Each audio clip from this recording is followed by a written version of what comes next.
Hey everyone, welcome back to Vassals of Kingsgrave's Agatha Christie reread, which has taken a bit of a hiatus as we focused on Rings of Power and various other things that were going on. And then also the service that we use to upload our podcasts, which is called archive.org, suffered a devastating cyber attack. There are hackers that are going after libraries around the world. Can you imagine trying to attack books and learning? My own British library here in Britain got attacked and is still not yet back. And archive.org got attacked. So it was out of action for a month. So as a result of that, you have to bear with us today because we're going to be a little bit rusty as we get back into that Agatha Christie reread. And my notes tell me that I actually read today's book on the 15th of September. We're recording on the 10th of November, so let's see how much we remember. As I About said, the my name's same for me. yeah, my name's Bina007, and joining me as my partner in crime is Hannah. It's WingedShadow on the Discord. How are you, Bina? We're keeping it together, Hannah. I think I'm very happy at this moment in time to retreat into the world of 1965 and at Same. Bertram's hotel. Well, Okay, I folks. gotta tell you, my cheeks are hurting just from the few minutes we've been chatting already because I haven't smiled this much in a long time just to hear your voice. Oh, well, that's good. That's what Vox is for, listeners, to put a smile on your face in turbulent times.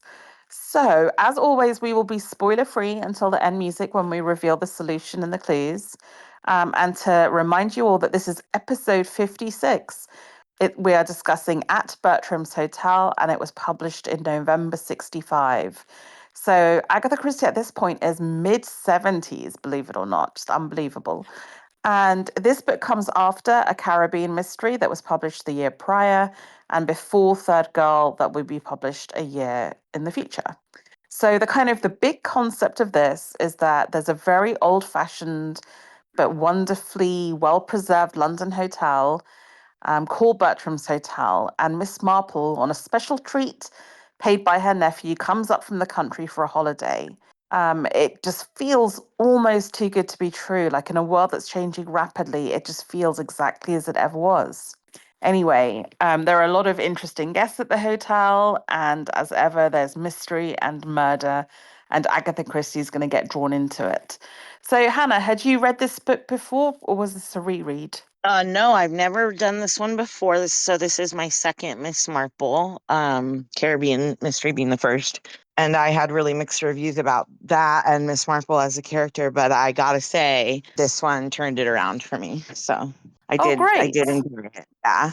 Yeah, I mean, I think this is a book that most people think of as mid-tier Christie, but I have a fondness for it, mostly because I really love the central character and I really love the concept of the hotel. I spend a lot of time in hotels in my life, and I'm always really interested in how they work and, the image they're trying to portray and the atmosphere they're trying to create for their guests, which is obviously very heightened and artificial. And so, yeah, this book really speaks to me, and I'm very, very fond of it. It reminded me a bit, just the setting, reminded me a bit of See How They Run. So Yes. it's kind Yeah. of closed door, but not like there's doors within doors. And I did enjoy it a lot. Perfect. Okay, so as we are now in the swinging 60s, there's a lot of social change to discuss before we get into the characters and the plot. We have our first reference. Well, actually, no. There are many references to illegitimate children in Agatha Christie, and there's one here too. But it's interesting the way it's described. So here we go. Such a silly girl in many ways. Now, who was that very unsuitable young man whose name? She couldn't remember it now. How wise her mother had been to nip that friendship so firmly in the bud. Nowadays, of course, she considered nowadays. These poor young things, some of them had mothers, but never mothers who seemed to be any good. Mothers who were quite incapable of protecting their daughters from silly affairs, illegitimate babies, and early and unfortunate marriages. It was all very sad. What do you think of that? Mothers should be protecting you from unwanted pregnancy, Hannah. Well, I do think that everyone should protect you from unwanted pregnancy. I think that's just A good idea all the way around. Back then, though, I imagine to even talk about it or write about it publicly would have been still a little bit radical, even in the Yeah, absolutely. And I 60s. think that, it's Agatha Christie's always been very sex positive, but it's really interesting to see her speak so bluntly about the consequences of that. And also the Yeah. role of the mum. It's all very well to be out in the world, but it's good to have some advice too. We also get the era of the Beatles, and the Beatles are actually named out loud. Here we go. The roar of the engine had penetrated through to Bertram's hotel from the street outside. Colonel Luscombe perceived that Ladislaw Malinowski was one of Elvira's heroes. Well, he thought to himself, better that than one of those pop singers or crooners or long-haired Beatles, or whatever they call themselves. I love that so much. Yeah, I imagine back then it was kind of a trip. Like, I feel like we're kind of in a similar era 6 years later where there's a lot of change happening all at once, and some people are really into it, and some people are really resistant to it, and some people are just kind of in the middle. Yeah, but I mean, I think it is funny that Agatha Christie a few books ago was talking about people taking LSD and psychedelics, and now we've got the Beatles are no longer the lovable, close cropped haired mop All tops from right. Liverpool. They're into their Sergeant Pepper, long haired hippie phase. And Agatha Christie, who started in the 20s, is here for it. And then my final little note on social change, which I guess links in with the illegitimate babies, is about backstreet abortion. Goodness, I mean, I was trying to avoid anything topical, but here we go. So, so then we hit upon getting Dr. Stokes to come and have a look at you. We still call him Dr. Stokes, although he's been struck off. A very nice man he is, embittered a bit, of course, by being struck off. It was only his kind heart, really, helping a lot of girls who were no better than they should be. So being struck off in England means being struck off the medical register. So the implication is that he's been helping girls get rid of unwanted children. But again, I just thought, wow, Agatha Christie's just letting it all hang out in her final phase of writing. Yeah, well, I feel like when you don't, she didn't have anything to lose. What are people just not going to buy her next book? She's already very wealthy and Multi-millionaire. successful, So, I think she's obviously, I'm going for it, and I think it's nice to see, like you said, she's always been a little bit of a frontierswoman in literature, but in these last couple books, you really see her. There is no tether on her pen. One thing I love about studying history, being a student of history, is you look back and you go, whoa, like I didn't realize that had been invented that long ago, things like that. And I feel Christie brings a lot of that to the forefront with social issues and just general awareness, and Mm. worldly wisdom. Yeah, after all, this is now 60 years ago for us, nearly. So, yeah, it's fascinating to see that discussion, I guess, is still very alive.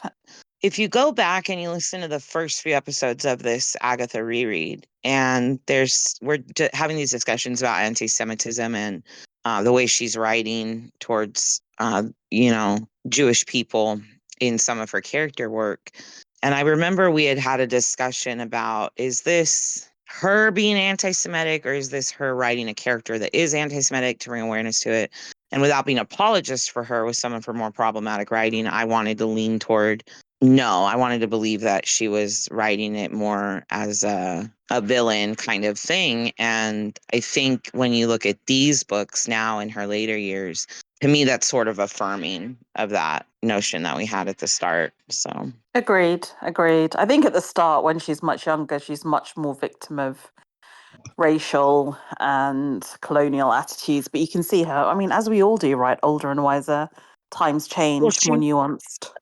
I mean, her first books were pre-Holocaust. I mean, there was like On the Fringe, Mm, and in the 30s, obviously Hitler is rising to power in Germany, but that's still kind of remote from her. That's not really where she's spending her time. She's in the Middle East a lot. She's in Western Europe, but that's not the backdrop that she's using in her travels and things. And so I think now being way out on the outside of the Holocaust and the Cold War is on and the wall is up, like I think that should change anyone who was maybe, oh, I was raised with this idea, but the absolute horror of the mm. Holocaust, right? And Yeah. living through that, I think even if you were raised with some bad ideas, you would grow up and live through that and be a totally different person who is never again with those ideas. Yeah. And, we have to remember she was raised essentially in Victorian times, and now we're in, the new Elizabethan age. So Right. very different moment of history. Okay, well, Right. that's a good segue into the events since the last book and up to when the reader would have had their Christie for Christmas in their hand. So, December 1964, Martin Luther King gets the Nobel Peace Prize. Kenya becomes a republic, so the further decolonization of the British Empire. January 1965, Lyndon B. Johnson is sworn in as President of the United States, and Winston Churchill has his state funeral. Mm. February 1965, the ongoing civil rights struggle, Malcolm X is assassinated. March 1965, well, this is kind of interesting in light of illegitimate babies and backstreet abortions. We have Vatican II, the reform of the Catholic Church, and vernacular mass is said in Roman Catholic churches for the first time as a result of it. We have 3,500 US Marines arrive in South Vietnam, so the first American ground combat troops committed to Vietnam, but not the last. And Martin Luther King Jr. and 25,000 civil rights activists successfully complete their 4-day march from Selma, Alabama to the Capitol in Montgomery. So civil rights continues the pace or the fight for them. Bloody Sunday. Did you ever watch that film, Selma, that was made a couple years ago?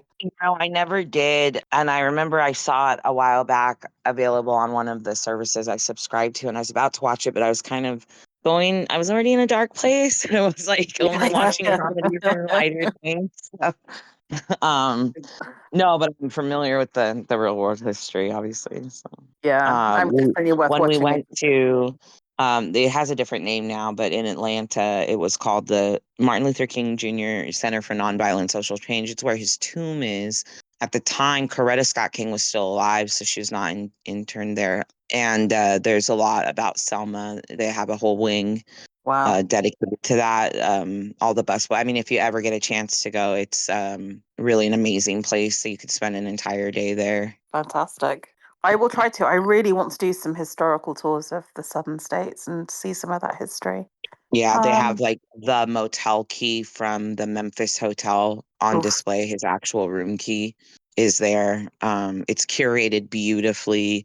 Like just walking in, his tenets about love, like his 10 commandments about love, are in these big marble blocks that, and you walk pop by and there's a shadow that's cast at a certain time of day that Oh, wow. it's really Um, just a remarkable, beautiful place that obviously is surrounded by a very dark time in our mm, history. But in his own words, you can't use darkness to cast out darkness. Only light can do that. And they really lean into that. that's beautiful. Yeah.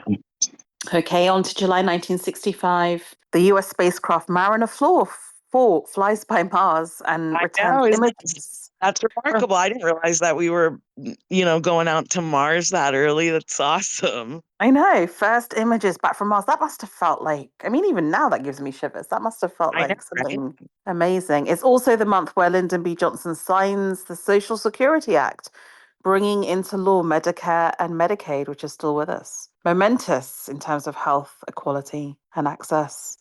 August 1965, Singapore is expelled from the Federation of Malaysia, which recognizes it as a sovereign nation. And September 1965, the classic family sci-fi show Thunderbirds debuts on ITV in the UK. I was still watching this when I was growing up. I guess it must have been repeats, but that was still a big thing. Thunderbirds a go. Did you guys get that in the US? I believe that we did. I didn't personally. That skipped me, but Yeah. October 1965, Ian Brady, a 25-year-old stock clerk from Hyde in Cheshire, is arrested for allegedly hacking to death 17-year-old apprentice electrician Edward Evans at a house on the Hattersley housing estate. That's going to become a very, very famous murder and imprisonment in Britain. African countries demand that the UK use force to prevent Rhodesia from declaring unilateral independence. Pope Paul VI promulgates Nostra Aetate, a declaration of the relation of the Roman Catholic Church with non Christian religions, also part of the Second Vatican Council, which I referenced earlier. And it includes a statement. Oh my goodness, Hannah, this refers to what we were talking about earlier. The first statement by the Catholic Church that Jews are not collectively responsible for the death of Jesus. Amen. Can you imagine? Can you imagine that took that long for the church I know. to Can you imagine having to say that? Like, I recently was on the phone with someone. I kind of just met them, and they were saying, "Oh, I'll pray for your family." And I said, "Yeah, prayers are very welcome." And she goes, "Well, I'm Jewish." And I said, "Well, so was Jesus." And she kind of laughed. I'm like, "Prayers are prayers. El Shaddai is El Exactly. Shaddai, no matter what you want to call it." She laughed I'll and she take goes, "Oh, good thank you for wishes. saying that." I'm like, that in 2024, you have to say something like that. It's like, what are we doing? I know.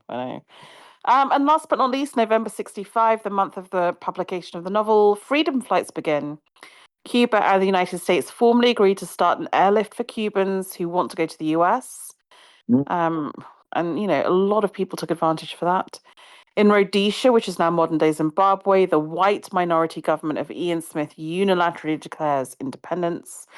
And then, oh my goodness, this is hilarious. British theatre critic Kenneth Tynan says fuck during a discussion on BBC satirical programme BBC Three for what many believed was the first time on British television. The Oh, wow. BBC later issued a public apology. There you go. That's TV me. swearing. And then, many decades later, we get HBO and the ability to have prolific swearing on TV. I saw a show that just came out on ABC, and in the first episode, somebody flips the bird, There you and I go. was like, wow, we're a far cry from the motion ABC of our picture youth. association's rules. uh, um, It almost feels quaint flipping the bird now, right? I mean, yeah. one of the things I was Canada adopts the maple leaf flag in 1965, Oh, very good. and the We also, completion of the St. Louis Arch. oh wow, I've actually seen that for real. We also have mass picketing of the White House by anti-Vietnam protesters starting, Rightly so. and yeah, we're really getting to sort of the real opposition to Vietnam. But it's a troubling time, right? You've got the Beatles and all the fun stuff, but you also have a lot of Civil War strife, the death or assassination of Malcolm X. Turbulent times indeed. So against turbulent times of modernity, you can see why little old ladies like Miss Marple and quaint village priests and aristocratic ladies of a certain era might want to stay at Bertram's Hotel, a hotel Indeed. that feels like it's strangely, just sort of caught in amber from 30 years prior. So let's get into the characters of this novel. So we have our detective, Miss Marple, resides in the village of St. Mary Mead, but is on holiday in London. Does a lot of shopping in this book. There's whole swathes of text about her going to the different department stores of the time and ferreting out, nice linens and handkerchiefs and things that old ladies would buy, which I just think is absolutely brilliant to read because it's such a social document. But I think for people who don't like this book, they find it just a lot of padding. But I just see it as Agatha Christie, still at 75, going to all her favorite department stores, a little bit resentful that the guy at the hotel doesn't think she can walk and keeps shoving her into a taxi. But you said you liked Miss Marple more in this novel. So do you want to talk a little bit about why you felt she was more successful here? Yeah, I think I got a little bit, like I said in the last one with Caribbean Mystery, it was not a great experience with the audiobook. So I think that kind of hurt it. The narrator of this one for Bertram's was an older actress herself, so the voice fit better. And then being set in England, there were not as many problematic Oh, that's true. Black voice going on. So I That just think makes that sense. it lacked that cringe, so I was able to enjoy it a little bit better. Mm. And I just felt even Miss Marple fit better in this backdrop too. So it Yeah, just this is it very worked. much her world, isn't it? The sort of powdered Mhm. old ladies in old-fashioned hotels. Her fellow investigators, or the official investigators, we have an Inspector Campbell, who's the official Scotland Yard man, who is initially assigned not to a murder case, but to find a missing clergyman. So one of her fellow hotel guests Canon Pennyfather has apparently gone missing. So that's the initial mystery that needs to be solved. And then there are some large-scale robberies going on, and the Chief Inspector, Fred Davey, known as Father, is the detective who kind of ties the missing person case to those robberies, and then the whole thing escalates from there. And I think we're meant to respect him, right? I think Agatha Christie thinks he's quite wise and underplays himself, but is actually very astute. And then we have Sergeant Waddell, who's sent from Scotland Yard to do the initial interviews regarding Canon Pennyfather. So those are your investigators. Any thoughts on Fred Davey or Father, the Chief Inspector? Yeah, no, I think again, this was the most enjoyable part of Caribbean Mystery to me, was the relationship she developed with her investigator, and it was kind of antagonist, protagonist. And then this one was a little bit more. It gave like Hercule Poirot and Hastings a little bit, So it was just kind of a fun ride to see how they played out through the novel, and yeah, he's an interesting person. He's got a couple lines that kind of cracked me up. But yeah, one of the I'll save it for later. There's a line like right in the beginning that was really cracking me up for a while, but I'll save it. Okay, cool. So let's now get to the hotel staff. So we have Mr. Humphreys, who's the manager. We have Miss Gorringe, such a great name, who works at the reception desk and seems to know everything that's going on.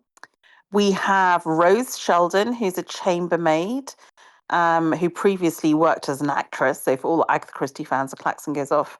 But even Miss Marple comments that even the chambermaids in this hotel look old-fashioned, like have proper, those old sort of like cotton and white caps on their head, like something out of Downton Abbey. Like, where does they? And she actually comments, like, where do they find these chambermaids? They're so old-fashioned. There's Henry, who is the quote unquote master of the afternoon tea and who sets the tone of the hotel. And he's this sort of very charismatic, jolly guy who's there to sort of chivvy up all the old ladies and give them muffins and crumpets and keep them all happy, sort of the front of house character. And then, very importantly, there's also Michael or Mickey Gorman, who is the doorman at the hotel. He's an Irishman. He has a military background, and we will learn that he had, and this is not really a spoiler because we learn it quite early on, that he had some sort of relationship with one of the hotel guests, which is going to be quite pivotal to the novel. Any comments on any of the hotel staff?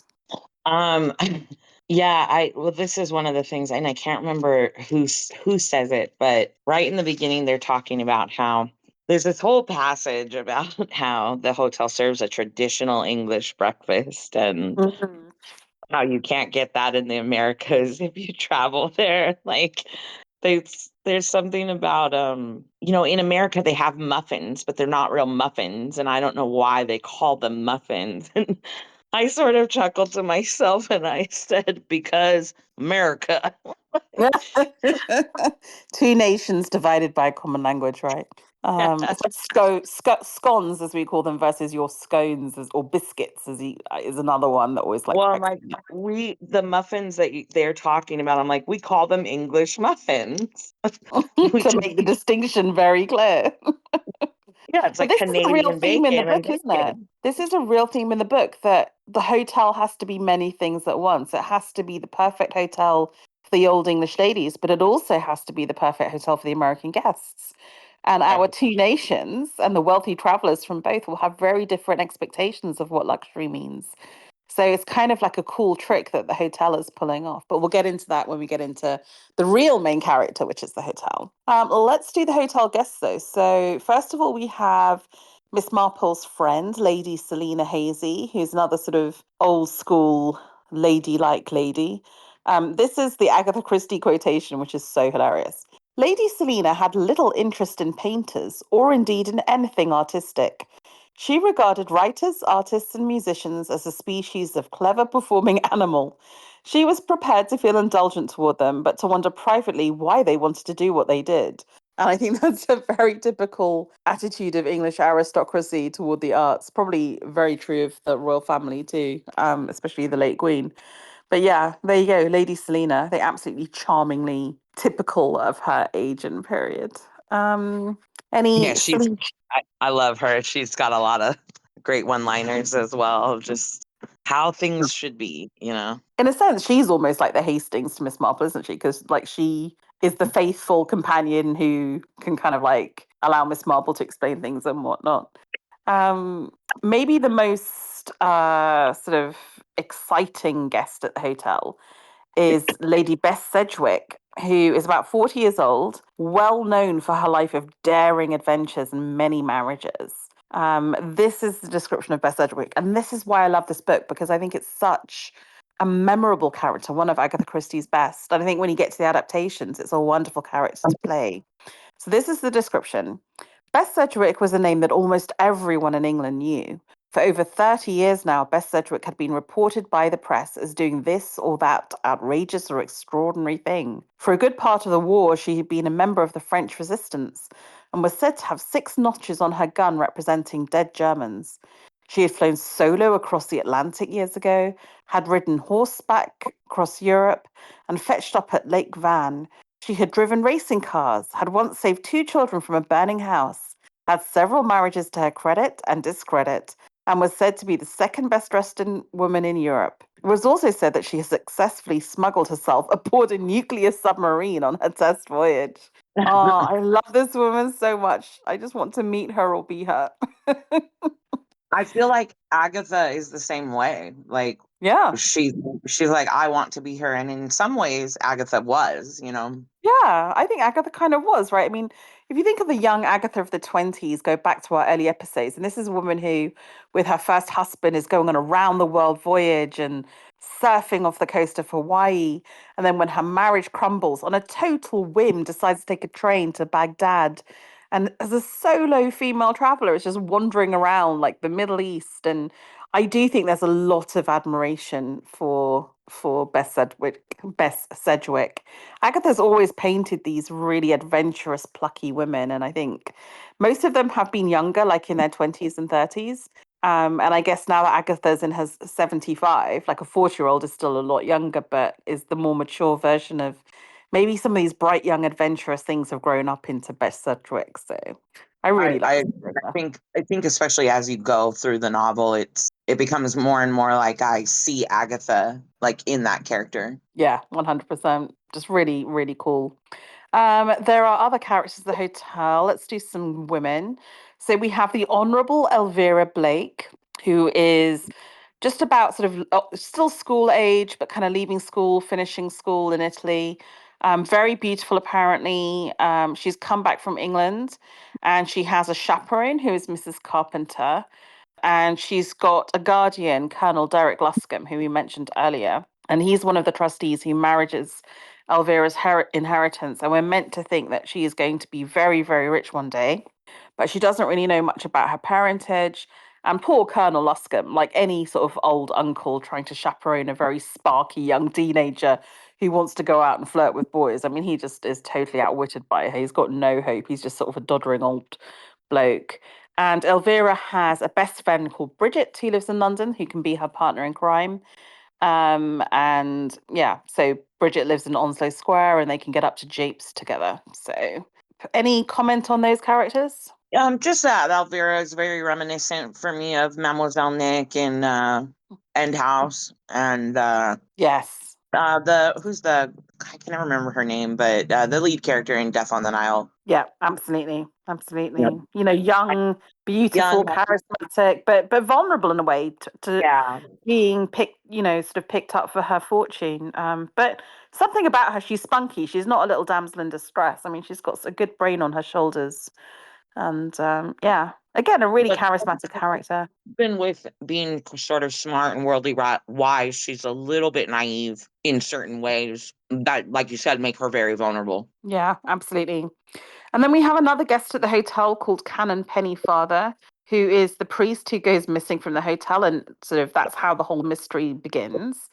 He's actually not so much a sort of village priest, but actually a very scholarly academic clergyman who's very expert in ancient languages and the Dead Sea Scrolls. So the sort of character that Agatha Christie would have come across a lot, I think, through her husband, who's a famous archaeologist. But he's known as being a bit sort of flaky and loses track of time. He's not super, super reliable. So when he kind of doesn't show up somewhere, people think, oh, maybe he's just made a mistake. But eventually, his friend Archdeacon Simmons does raise the alarm to the police that he's been missing for a week, and he also has a housekeeper called Mrs. McRae. So obviously they're very kind of, they're very concerned for what's happened to Canon Pennyfather. Any comments on him and his entourage? Well, I'm going to save it for the spoiler section. Okay, cool beans. And then maybe the last person of note is Ladislaw Malinowski, who is a racing car driver who I mentioned earlier, who the Colonel Luskin thinks, oh, well, maybe it's better that Elvira's got a bit of a crush on him than a long-haired beetle. He is in his 30s. He's very, very glamorous and very famous. Bess Sedgwick is famous, but so is Ladislaw as a racing driver. And then there are some other characters who are in finance, but they're not staying at the hotel, so we won't mention them maybe. But I do want to say a word about the hotel, because it is apparently inspired by a real hotel in London. Some people said that it was inspired by Brown's Hotel on Albemarle Street, which I know well, which is where Agatha Christie apparently often stayed when she visited London. But according to her biographer, her authorized biographer, Janet Morgan, it was based on Fleming's Hotel in Mayfair, which is actually very close to Brown's and very similar in style. And basically, if you think of these kind of rows of Mayfair townhouses that are all in a row, like these terraced houses with sort of red bricks and, like the white stucco to the first floor and then red brick above. And then if you get sort of 4 or 5 in a row, you can kind of like sort of knock them into one and make a hotel. That's the kind of the feeling of it, I think. Sort of, very nice and very discreet and very quiet and not as flashy as staying at the Savoy or the Ritz, but very, very elegant and discreet. And this is the description of what's really going on at Bertram's Hotel. The idea that it is kind of fake, it's all things for all people. So this is how it's explained. Take central heating, for instance. Americans need, I should say, at least 10 degrees Fahrenheit higher than English people do. We actually have 2 quite different sets of bedrooms. The English we put in one lot, the Americans in the other. The rooms all look alike, but they are full of actual differences. Electric razors and showers, as well as tubs in some of the bathrooms. And if you want an American breakfast, it's there. Cereals and iced orange juice and all. Or if you prefer, you can have an English breakfast. So what did you think of the hotel, Hannah, and the idea that Americans have very different needs to English people? Well, one thing was, I feel like I need the AC on everywhere I go and no one else does. So, Yeah. but, Well, I tend to find that America, like AC is way more prevalent. But I think in general, it's just this idea in America that you should be able to control the climate to your desire at any point. right. Whereas in England, I think a lot of people in England, especially the kind of school I went to, like you were brought up with, you must always have the windows open, even in the winter. Brisk fresh air will do you good. And that things just run a little colder here. Like I was talking to my husband about how he went to school, like the whole of his school life until he was 16, they wore shorts in all weather. So I don't know, maybe it's something like cruel about that sort of style of British upbringing, but I Well, think it's a really no, clever idea. I live in a place where it gets up to like 40 something degrees Celsius quite Mm. often. And so we were always running the AC. But I will say, when I went to Michigan, and this was in September, so the end of summer, I was freezing. When we left California, it was 118 degrees Fahrenheit where we lived. Oof. When we Oh, landed in Michigan, it was 37 degrees Fahrenheit. And the oh, entire time I was there, I was freezing. I can imagine. And Yeah. when I had a layover in Chicago once, and it was even worse because the wind. Oof. I was like, oh Yeah. my God, I'm not dressed for this. Yeah. Well, we have a more temperate climate for sure. But how do you feel about this idea? I think it's quite clever to have a hotel where basically it kind of all looks like it's one hotel, but you just have a very different service provision for different nationalities, basically. Yeah, But the way the they whole describe thing is a scam. The it. whole thing is a theatrical production, basically.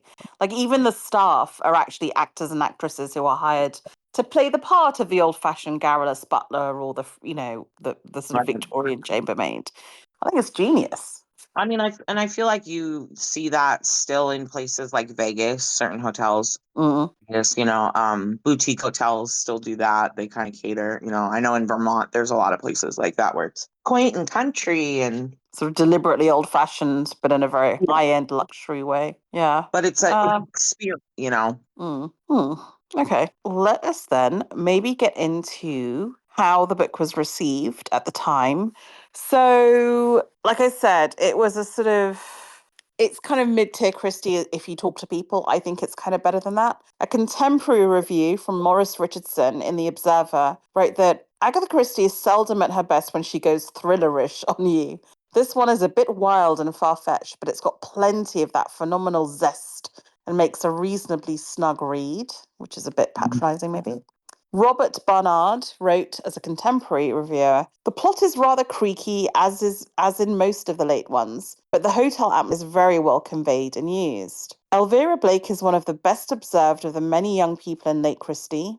Note the Agreed. reflections in chapter 5 in the novel on the changed look of elderly people, showing that the sharp eye had not dimmed, even if the narrative grasp was becoming shaky. Do you think that's fair? Like just slightly kind of outlandish plotting, but basically still good observations? I do, yeah. I think that's very fair. I think even the first review you read, I know you said it was a little patronizing, but there are some parts of the plot that are a little far fetched. Yeah, we'll get But into it in solutions, but even like the whole denouement of what happens is like it does jump the shark a little bit. Even I will concede that.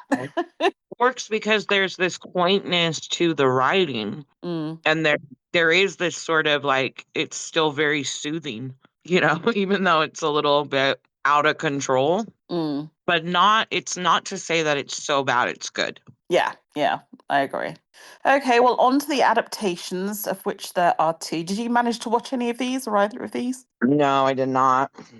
Okay, well, I'll run through them quickly. I So started there, to play, but there's a BBC adaptation, part of the Joan Hickson Miss Marple series. It aired in 1987, starring Caroline Blakiston as Bess Sedgwick. So I think it's a really good adaptation. It's very faithful as this series is. And I think Caroline Blakiston really literally does Bess Sedgwick as in the book. So there's a very famous scene where she's eating like a sort of an afternoon tea and she bites into a jammy donut and the jam is like dribbling down her chin and she starts absolutely cackling with laughter. And they really go for it in this adaptation. So I think it's very well done, actually. I think it's one of the better ones of this series, even though maybe it's not one of the better books. Well worth seeking out. And then there's a more recent one, which is part of the ITV Miss Marple series that was broadcast in 2007. It's part of the third series and it stars Geraldine McEwen as Miss Marple. This one does indeed have a lot of changes to the plot. Although the main things, which is kind of the key murder victim, the killer, and the motive, the same. It stars Polly Walker as Bess Sedgwick. I love Polly Walker as an actress. For those of you who watch Bridgerton, she is Penny's mother in that. It's got Stephen Mangan as the inspector, and it's got Martine McCutcheon as the chambermaid. Now, it's coming up to Christmas, so all of you love actually people who love the trolley dolly who has a crush on Hugh Grant. That's Martine McCutcheon, so she's cast again as the maid. I think again this is really really fun because I think Polly Walker again is a great Bess Sedgwick. I think it's a great role. It's not as faithful, but and in fact there's a really stupid the thing about Canon Pennyfather and what they do with his character is particularly stupid. But it's still a lot of fun to watch. So I would actually recommend both adaptations. Unusually. Okay, so we're going to leave things there, dear listener, in our spoiler-free section. If you haven't yet read the book, I would highly recommend it. If not, join us next time for Third Girl, which is another Poirot novel. You can stay tuned after the end credits music to hear the solution.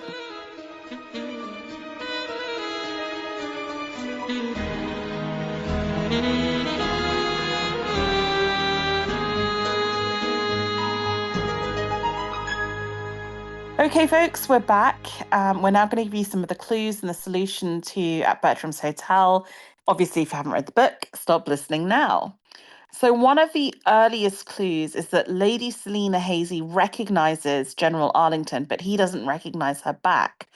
And this should make you realize that there's something weird going on with doubling, that there are actors being hired to play real people. So, Canon Pennyfather is going to be another person who is doubled, who people think is one place and then see him in another. And this is happening quite a lot. So, that's the first very important clue. Another very important clue, or indeed classic Agatha Christie misdirect, is that Bess Sedgwick is just completely brought up short when she sees someone coming through the doors of the hotel. And we're meant to think, oh my goodness, who came in at that moment? Who is the person who's brought her up short? But actually, she's shocked to see Mickey Gorman, the doorman, because he is a figure from her past. So the solution is that Bertram's Hotel is the center of a very sophisticated, large scale criminal gang, which relies on people impersonating the hotel guests and a lot of doppelgangers, therefore. And at some point, poor Dappy Canon Pennyfather's memories jogged and he remembers he saw himself sitting at a chair in his hotel room just before he was knocked unconscious, which is hilarious. That's just classic Agatha Christie. It's so brilliant. We realize that the beauty of having a hotel is you can have rich American guests coming and they can be hiding valuables to get them through customs in their suitcases and vice versa. And then we realize that actually Lady Beth Sedgwick, this amazing adventuress, is the orchestrator of the robberies, along with a maitre d', Henry, and Ladislaus Malinowski, the racing car driver, is their getaway driver when one is needed. So, the hotel staff basically are part of or in cahoots with the gang. And the owners of the hotel handle the sort of the money laundering side of it. So it's all a sort of very complicated organization. So that's the kind of the overarching solution about the hotel. The solution of what's going on with Bess Sedgwick is that she had been married at one time to Mickey Gorman in Ireland. Apparently, she didn't think the marriage was real, but it was, and it was never annulled, which means that her later marriages were void, so that she would not have inherited the wealth from her other husbands because she wasn't really married to them. And that she is really Elvera Blake's mum. And Miss Marple, basically, there's a kind of a frame up or a sort of someone taking the blame for another. At some point, Mickey Gorman is killed, and Bess Gorman kind of takes the blame for it and then tries to make a dashing escape by scurrying up the drain pipe of the hotel, nicking a fast car, and then crashing it. It's all very sort of exciting and sort of just incredibly adventurous. And effectively, what's happening is that she's taking the blame and that Elvira comes to realize what's happened and that she is the illegitimate offspring of her mum and Mickey Gorman, and realizes or believes at that point that she is not going to inherit the fortune from the person that she thought had inherited her, which was like one of Bess Sedgwick's later husbands. I'm explaining this very badly. He left the money to his daughter, but actually it doesn't. I'm getting this very wrong, but basically she believes she's going to be disinherited. And if she's not got money, she knows that Malinowski, who she's in love will not be with her. So the motive of the murder is Elvira killing Mickey Gorman so that the secret of her illegitimacy does not come out, and that Ladislaw Malinowski will still be in love with her for her money, which is so tragic. Like, she does all this basically to have a man who she knows doesn't really love her except for her fortune. But basically, in the end, Bess Sedgwick takes the blame but is exposed, and Father Davy will not let Elvira get away with the murder. So much to unpack there. How do you find the actual solution? Were you surprised by it? Did you see it coming? And how do you find the sort of the interaction between Bess and her daughter Elvira in the end? Lots for you. Go wherever you want with that, Hannah. There's a lot there. Yeah, I do feel like there's a couple of very early clues that do make this one play fair, I guess. But some of it is so hard to follow because it, like, weaves in, weaves out, weaves in, weaves out. And then there's this whole side quest with Canon Pennyfather I know. and the missing. It's like it's a little bit of like I don't know. It's almost like close up magic where you get so distracted by the one hand that you forget what the other one's doing, and that's where they hid your card or whatever. So Yeah, exactly. The book that's itself is a kind of Bertram's Hotel. So the book itself is all sleight of hand. It's trying to right. distract you over here when stuff's going on over there. And even But like the way it's written, like, all that derping around of Miss Marple, wasting time going to department stores. But there's also, as much as there's time wasting, there's a lot of plot. There's a lot of crazy shit happening. it can be like hard to follow. So I feel like this is one that will do like the more you read it, probably it would age really well and get better and better because you can see how complex she did all this. And so some of her books in the later ones I've noticed where, oh, okay, like it kind of comes out of nowhere and it's like, oh, right. But Mm. this one, she set up like this very complex Rube Goldberg device. And by the end, when it gets knocked down, you know what I mean? You're like, oh, I see it now. And, I mean, you but saw you how get, much trouble I got into trying to explain the motivation right. Yeah, that's what and I why mean is, and why she needn't have done it anyway. And I was getting into such a knot. I mean, partly because I haven't read it for 2 months, but partly because I've read it loads of times and it is just ludicrously complicated.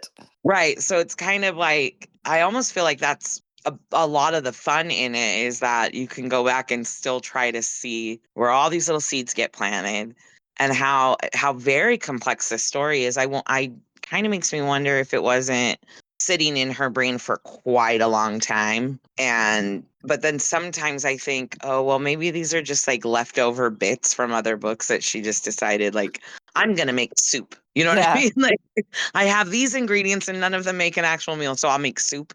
I could see it either way, but it is very complex. And but it's not convoluted. It's just really intricate. It's almost like if you've ever seen someone hand make lace. Yeah. Yeah. And It's a then yeah, spider's web, and she's kind of got a little bit entangled in it.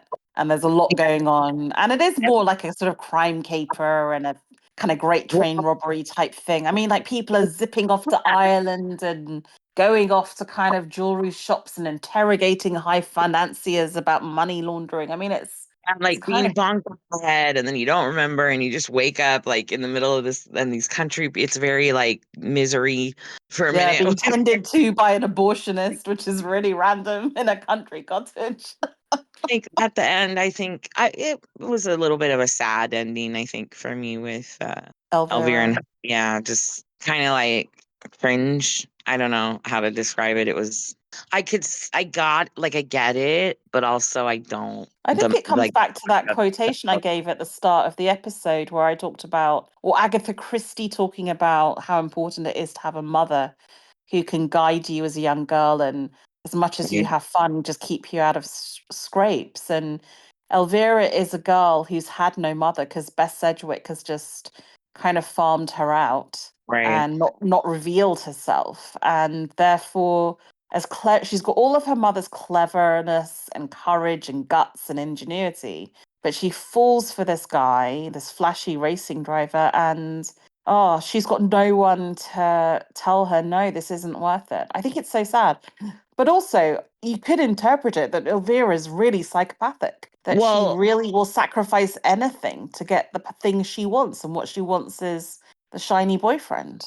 and he's like a grade A narcissist, you know. But I feel like Beth Sedgwick is sort of guilty of the same thing. It's like to be that adventurous, but also refuse to participate in one of the greatest adventures, which is parenthood. I mean, Mm. there's never a dull moment as a parent. I'm gonna tell you that right now. Like you get into this comfortable place with your kid and oh they mastered some skill you've been working on with them and then they grow and they change and it's a whole new thing. And as Dustin and I are about to be Mr. WingedShadow and I are close to being empty nesters and our only son is about to be an adult and we're freaking out about it. It's like, well, what will Yeah, we it's just it's kind of like narcissism at twice, isn't it? Because Bess is definitely narcissistic. She has lived her life exclusively to give herself joy and adventure and Yeah. to keep herself amused, right? And she commits high crime, and you get the feeling it's not even for the money, it's just for the larks, you know?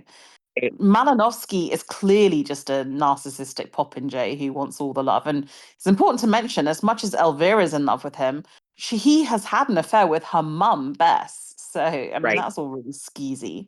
And then, Well, yeah, I you've feel got like Elvira, who also, a bit like the no, mum, just wants what she wants when she wants it, yeah. but has, I guess, the excuse of youth. I don't know. I mean, yeah. Yeah, it's very, again, very complicated because I don't also want to be, I'm not one of those people who are like, the only purpose in life is your children and anyone who doesn't have children is insane. Like, I don't want to say that because Mm, that's not anywhere close to how I feel. I think you can have a very satisfying life with or without children.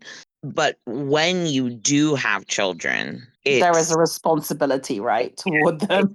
important to set your own desires aside.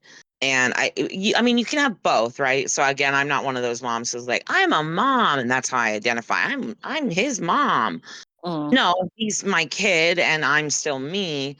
And I have plenty of adventures with him, without him, But at the end of that adventure, I always come back to him and make sure that my adventuring won't cost him anything, and that I'm there for yeah. him. So Exactly. I And I think think I that the way Bess empathize. Sedgwick has defined motherhood is just, well, if I Yeah, take care of the financial responsibility and she's got a chaperone, I'm good. As opposed to yeah. maybe I Then should I provide some can emotional support and investment and love and guidance, right? Yeah, So, I can exist in these shadows of her life, and just someone else can raise her, and she doesn't need me. I mean, I think that's really cruel in a way. There's another Christie book that has a similar theme where um the parent, like the parental identity is a little bit of a mystery, and then it turns out though there's a reason. It's because they had like a criminal past or yeah, something. Their they didn't want to cast like bad yeah. reputation on the children, basically, protecting them. It was kind of, yeah. It was a protection thing, and so that made sense and that worked for me. This one just left me very feeling sad for Elvira and feeling sad for the Yes. people who by proxy are affected by this, Mm. But at bad least Beth behavior. does the noble thing in the end and tries to take the blame. But we realise that Father Davy, and I think this is Agatha Christie's attitude, which is always quite moralistic in the idea that, there must be justice. And even if it's harsh for Elvira, she must face justice. That it would be worse for her to carry on. I always think Elvira reminds me of slightly older teenage version of the protagonist in Crooked House, like a Yes. child who just wants what she wants when she wants it, but is Yeah. actually quite attractive in some ways, like very clever, very ingenious, has resources. Like, I feel if that child hadn't been punished or sequestered or gotten rid of as she is, that she could have grown up into an Elvira, right? Just carried on and on and Right. on, you know.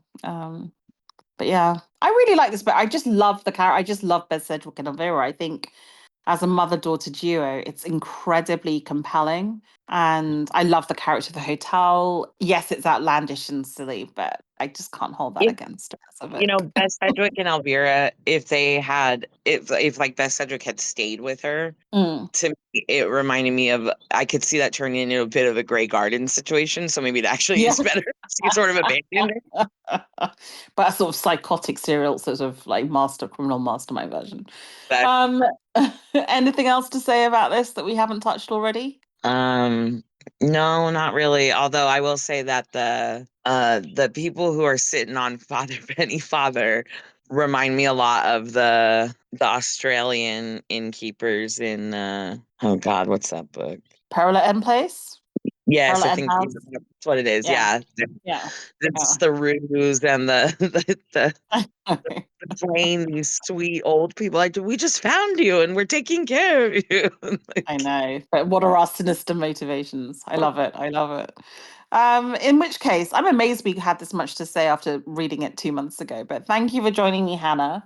Thank you for listening, listener. We will not have such a long hiatus. We'll try and now power on and finish this long charted Agatha Christie reread. The next novel, as I said, is a Poirot. It's Third Girl. So join us next time for that. Thank you for listening.